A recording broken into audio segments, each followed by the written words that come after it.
Hello बच्चों, कैसे हो। मैं सुनील अग्रवाल, पाठशाला बाय सुनील सर में आपका फिर से स्वागत करता हूं। तो बच्चों, आज हम करने जा रहे हैं शेखावटी मिशन 100 का chapter number 9, some application of trigonometry. इसका एक पार्ट अपने कर चुके हैं और दूसरा पार्ट करने जा रहे हैं। जो पार्ट अपने किया उसके अंदर अपने एमसीक्यू किए थे और very short answer type question किए थे। आज इन्होंने कुछ अदर इंपॉर्टेंट क्वेश्चन हैं, 3 क्वेश्चन है, ये करेंगे अपने।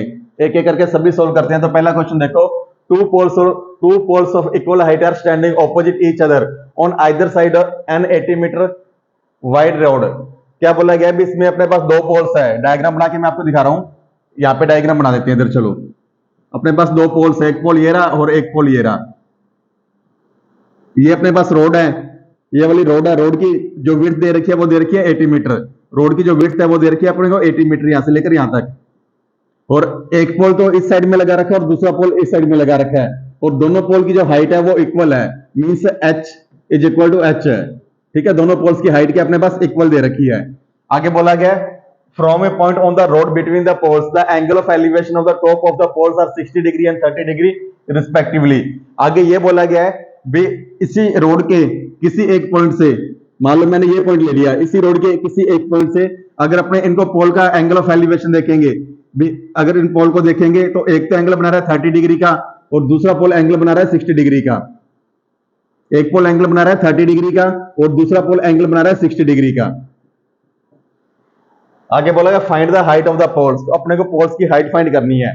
तो ए बी सी इनकी नेमिंग कर लेते हैं पहले। डी ई इनकी मैंने क्या किया, नेमिंग कर ली। अब जो रोड है, रोड में से किसी भी एक साइड को आप एक्स मान लो और दूसरी को 80 माइनस एक्स मान लो। भी रोड के कोई पॉइंट है ना, यानी कि बी पॉइंट से लेकर सी पॉइंट की जो डिस्टेंस है इसे अपने मान लेते हैं एक्स, और सी से लेकर जो डी तक की डिस्टेंस है इसे मानेंगे अपने 80 माइनस एक्स। तो इसे मैंने मान लिया एक्स मीटर, तो ये क्या हो जाएगी 80 माइनस एक्स मीटर। ठीक है, तो मैंने क्या किया, भी एक साइड को तो मान लिया एक्स मीटर और दूसरे को मान लिया x minus 80 minus x metre. तो इससे अपने क्या करेंगे, भी इसकी हाइट फाइंड करेंगे और इसकी हाइट फाइंड करेंगे। कैसे हाइट फाइंड करेंगे, देखो ट्राइंगल नंबर 1 तो 1 ले लो इसे, ये ट्राइंगल नंबर 1 होगा, ये ट्राइंगल नंबर 2। पहले लिखेंगे in triangle ABC, in triangle ABC. तो पहले यहां पे लिख लो पंडित बद्री प्रसाद वाला फॉर्मूला लिख लो। पंडित बद्री प्रसाद हर हर बोले, पंडित बद्री प्रसाद हर हर बोले। ठीक है, ये अपने एक बार लिख लेते हैं, इससे क्वेश्चन करना थोड़ा इजी हो जाएगा। तो इन ट्राइंगल एबीसी, इस ट्राइंगल के अंदर ये परपेंडिकुलर होगा, ये बेस हो गया। तो इन ट्राइंगल एबीसी, ठीक है, परपेंडिकुलर अपॉन बेस किसके इक्वल होता है, tan थीटा के equal. Perpendicular upon base is equal to किसका इक्वल हो गया, tan theta, sin cos tan। अब परपेंडिकुलर कितना मानना है, इसमें अपने h मानना है और बेस कितना है x। तो यहां पे लिखेंगे h upon x is equal to tan 60 degree, 60 के 30 डिग्री मानना है यहाँ पे अपने, is equal to tan 30 degree. तो h अपॉन x की वैल्यू कितनी आएगी, tan 30 डिग्री की value 1 upon root 3, 1 upon root 3। तो क्रॉस मल्टीप्लाई करेंगे, h root 3 is equal to x। Equation number क्या आ गई 1, h root 3 is equal to x। तो यहाँ पे x की जो वैल्यू आ गई वो कितनी आ गई, h root 3 is equal to x आ गई। अब इसी प्रकार से जो सेकंड ट्राइंगल अपने पास ECD, इसकी भी अपने हाइट फाइंड करेंगे या फिर ये चीज फाइंड करेंगे। कैसे फाइंड करेंगे, देखो in triangle ECD, in triangle ECD, इसमें भी परपेंडिकुलर अपॉन बेस हो जाएगा, किसके इक्वल होगा, tan थीटा के इक्वल। और परपेंडिकुलर को अपने h मान रखा है, बेस को क्या माना है 80 माइनस एक्स। परपेंडिकुलर अपने पास h है और बेस कितना है 80 minus x is equal to tan 60 degree, tan 60 degree. और h अपॉन 80 minus x is equal to tan 60 degree की वैल्यू रूट 3, tan 60 डिग्री की वैल्यू कितनी है, रूट 3 है। तो क्रॉस मल्टीप्लाई हो जाएगा, तो h की वैल्यू कितनी आ जाएगी 80 माइनस एक्स और ये क्या हो जाएगा रूट 3। 80 माइनस एक्स ये मल्टीप्लाई में आ गया तो रूट 3 आ गया। इसे मान लेते हैं इक्वेशन नंबर 2, इक्वेशन नंबर 2। अब क्या करेंगे, इक्वेशन नंबर 1 की वैल्यू इक्वेशन नंबर 2 के अंदर पुट कर देंगे। ठीक है, now putting the value of equation 1 in equation 2।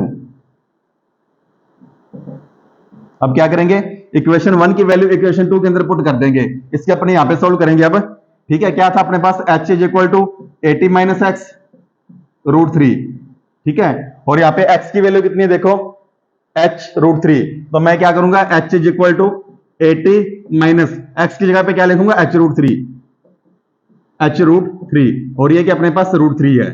ठीक है, मैंने क्या किया, इक्वेशन नंबर 2, ये इक्वेशन नंबर 2, इसके अंदर इक्वेशन नंबर 1 में जो x की वैल्यू थी ना वो पुट कर दी, और x की वैल्यू क्या थी h√3, तो h किसके इक्वल आ गया, h इज इक्वल टू √3 को जब 80 से मल्टीप्लाई करेंगे 80√3 आ जाएगा, माइनस √3 को √3 से मल्टीप्लाई किया 3 बन गया, और ये हो गया 3h, तो h plus 3h is equal to 80√3।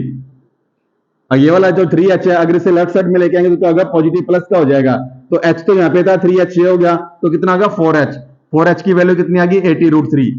अपने को वैल्यू किसकी चाहिए, h की चाहिए, तो h इज इक्वल टू क्या आ जाएगा 80√3 अपॉन में 4, ये 4 मल्टीप्लाई में था इधर आके डिवाइड हो गया, ये कटिंग करने पे कितना आ गया 20, तो h is equal to 20√3, h की वैल्यू कितनी आ गई 20√3, तो यही अपने को चाहिए था, h की वैल्यू कितनी है 20√3, तो यहाँ पे लिख देना, so the height of poles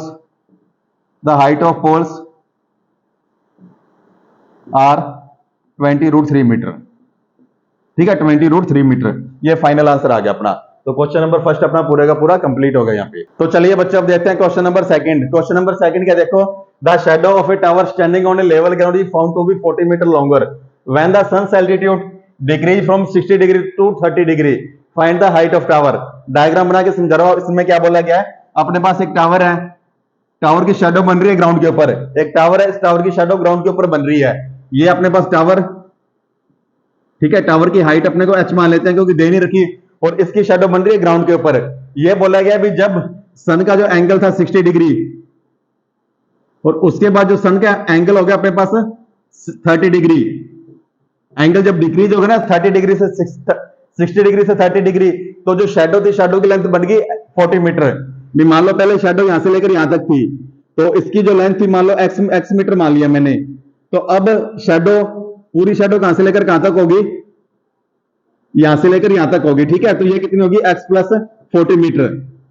क्या बोला गया भी, पहले जब 60 डिग्री का एंगल बना रहा था तो टावर की जो हाइट थी और उससे जो शैडो बन रही थी, उस शैडो को अपने मान लिया x, और जब एंगल डिक्रीज हो गया तो इसकी जो हाइट थी वो 40 मीटर इंक्रीज होगी, मींस x तो थी अपने पास, अब x प्लस 40 मीटर होगी।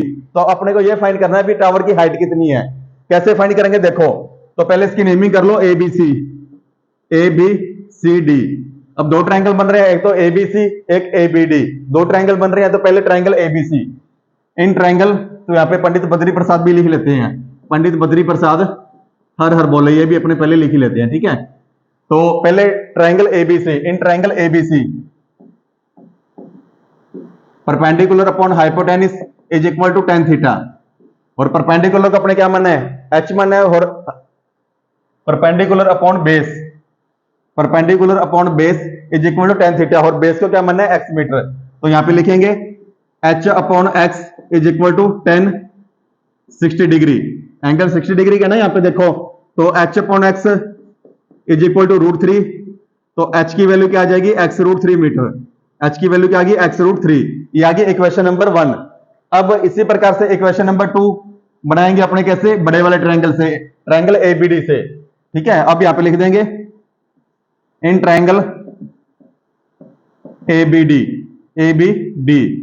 अब क्या गया इन ट्रायंगल ABD, तो परपेंडिकुलर अपॉन बेस इसमें हो जाएगा, perpendicular upon base is equal to tan 30 degree, angle कितना दे रखा है, अब 30 डिग्री का दे रखा है ना, तो परपेंडिकुलर क्या अपने पास h है, और बेस कितना है x प्लस 40, बेस कितना हो गया x प्लस 40 पूरा आ जाएगा, इज इक्वल टू 1√3, tan 30 की वैल्यू 1√3, तो क्रॉस मल्टीप्लाई कर देंगे, h√3 is equal to x plus 40, ये बन गई इक्वेशन नंबर 2, ये इक्वेशन नंबर 1, ये इक्वेशन नंबर 2। अब क्या करेंगे, इक्वेशन 2 के अंदर इक्वेशन 1 की वैल्यू पुट कर देंगे, लिख देना यहां पे now putting the value of equation 1 in equation 2, equation 1 की वैल्यू इक्वेशन 2 के अंदर पुट करते हैं। इक्वेशन 2 क्या थी अपने पास, h√3 is equal to x plus 40, तो x की वैल्यू कितनी दे रखी है देखो, h की वैल्यू कितनी थी x√3, तो h की जगह पे मैं क्या लिख दूंगा x√3, और मल्टीप्लाई किससे करूंगा, इस वाले √3 से, is equal to x plus 40। ये देखो h की वैल्यू कितनी थी x√3 थी, ये आ गया x√3 और √3 यहां पे पड़ा था, तो √3 से जब इसको मल्टीप्लाई करेंगे तो √3 को √3 से करने पे 3 बन गया, तो ये आ गया 3x is equal to x plus 40। तो 3x जब इसे लेफ्ट साइड में लेके आ गया माइनस का हो गया इज इक्वल टू 40, तो 2x की वैल्यू 40 आ गई और x की वैल्यू क्या आ गई 40/2, कटिंग करने पे कितना आ गया 20, तो x इज इक्वल टू 20। ठीक है, x की वैल्यू कितनी आ गई 20 मीटर आ गई। मीन्स यहां से लेकर यहां तक जो लेंथ है वो कितनी है 20, और पूरी कितनी होगी, पूरी 20 प्लस 40 60। लेकिन अपने से ये नहीं पूछा, अपने से हाइट पूछी गई है। अब x इज इक्वल टू 20, अब क्या करेंगे, putting the value of x in equation 1। ठीक है, to find the value of h, to find the height of tower.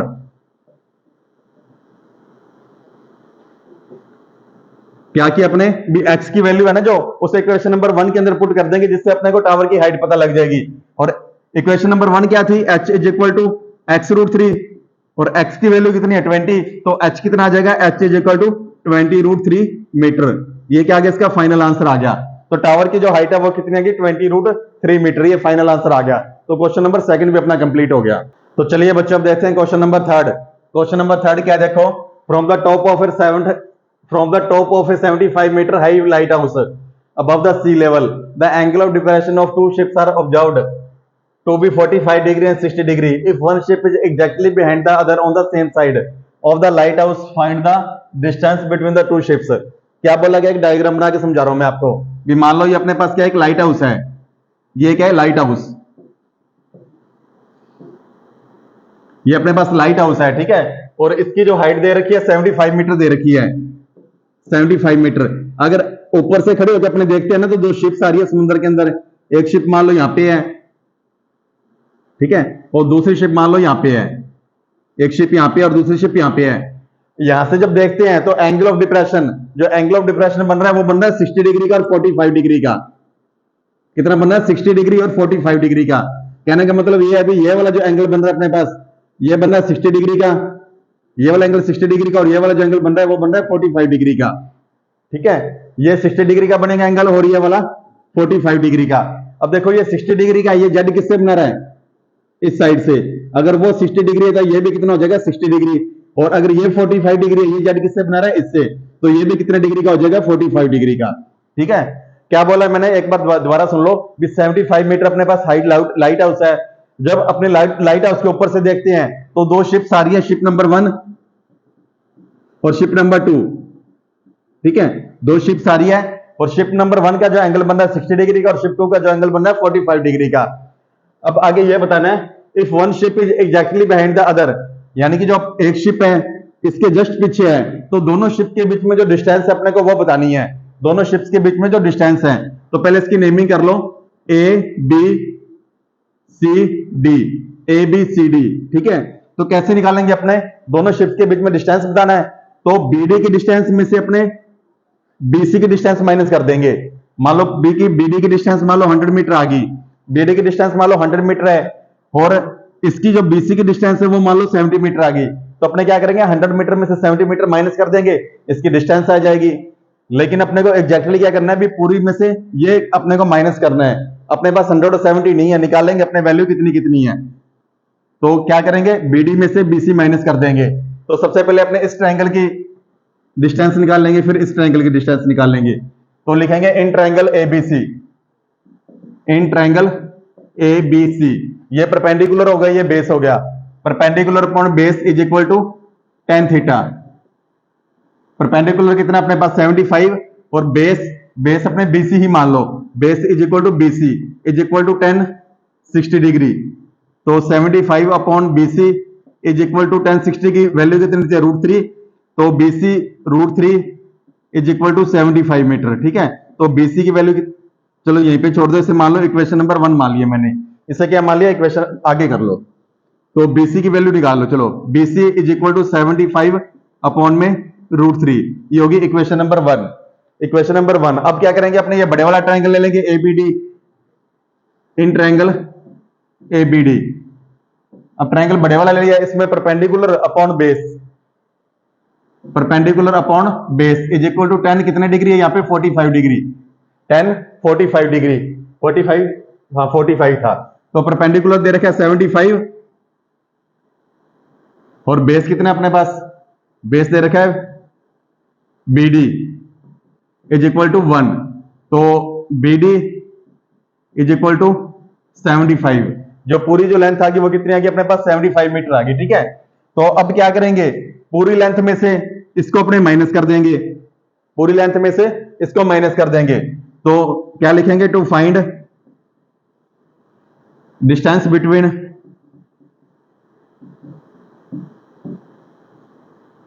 To ships we will subtract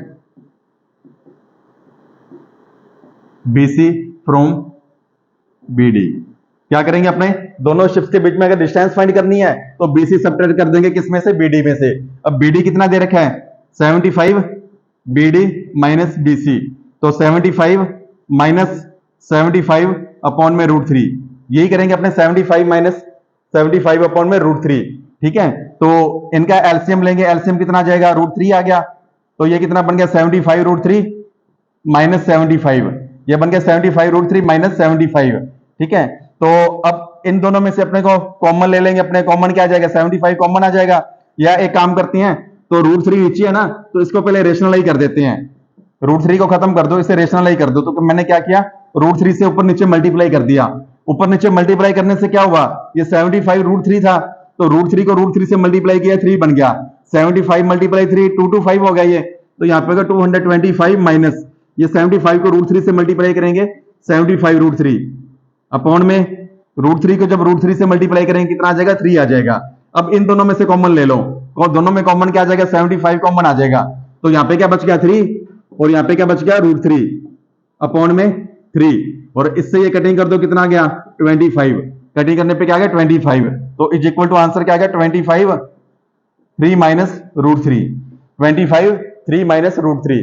तो आगे लिख देना, so the distance between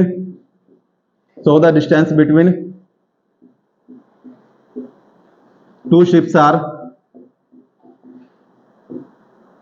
25 √3 3 minus √3 3 minus √3 metre. तो ये क्या आ गया इसका फाइनल आंसर।